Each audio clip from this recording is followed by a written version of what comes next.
Okay, Yvonne, everybody paints, but we don't all paint like a pro, like you. So can you give us some tips so that we can get a really good paint job? Sure, the most important part is in the prep. Okay. That's where you're gonna see the difference. If you don't do the prep right, your end product is not gonna come out all that great. So how do we prep? So it helps to have good tools, and what I like to do is I like to organize everything ahead of time to make sure I have everything I need. What we have here is we have various patching products. We have different and various sanding sponges that will be used for different applications. We've got our dust masks, which are a must, our painter's tape, we have a screwdriver so we can take off any of the wall plates, and then of course we have our rags, our drop cloths, and then our cleaners for the wall. So now that we've got everything all with our drop cloths, we're ready to go. We're going to actually start patching the walls. Okay. Now what I want is we're going to be using this Dynapatch Light. The difference, if you've ever patched with regular compound versus this is so light and it finishes smoothly.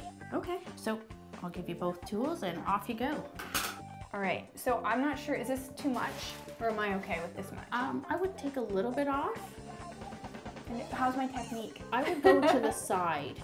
To the Pull side? to the side to fill the gap, and then So follow the way that the slash goes. and then take off any excess with your knife. All right. So after we're done this, we're gonna let that dry, and then we'll sand.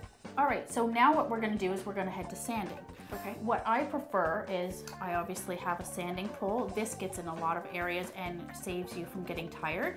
I guess if something's up high, or I don't understand why you would need a because pole. what you are gonna do is you're gonna actually sand the whole wall from top to bottom. You sand the whole wall. The whole wall. These are pretty cool safety goggles. Yeah, you can sand in style.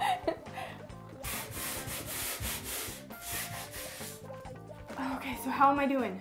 Not bad. What I would suggest is actually when you start, Yeah. tilt this. Oh, it swivels. It swivels. Do your corners. And then I would also start and go in a pattern so that you know where you've sanded. Okay, so once we've sanded the whole wall, what's the next step? We'll clean. Clean, okay. What we use is we actually use this Eco TSP.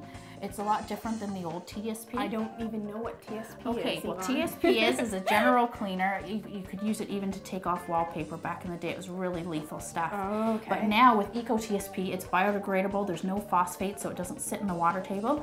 And the old stuff you'd have to wipe it on and then try and get it off before it dried. If not, your paint wouldn't stick. But with this new stuff you just wipe it on and you can leave it on. Alright, so we have pre-mixed this for you. Basically you mix 100 milliliters of this with 4 to 5 liters of hot water. Okay, so that's in here and ready to That's roll. in here, it's ready to go. All you do is wipe on. You'll see some of the dirt come off, and after that, that's it. Let it dry and we'll be ready to paint.